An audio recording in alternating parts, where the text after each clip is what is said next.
Hello everyone, welcome back to GearUpWindows.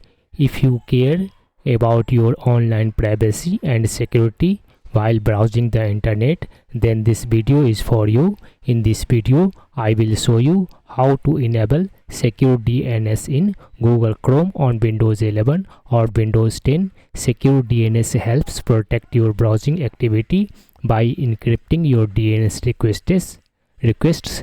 Normally, when you visit a website, your DNS queries may be visible to your service provider, but when you enable Secure DNS, Chrome uses DNS over HTTPS, also known as DOS, to encrypt these requests and improve your privacy. So let's get started.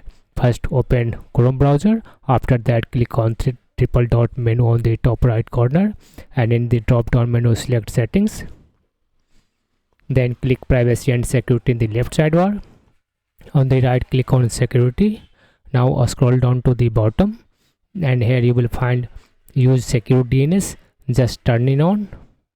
After turning on, you can select DNS provider by clicking drop down menu and choose a better DNS such as Google Public DNS.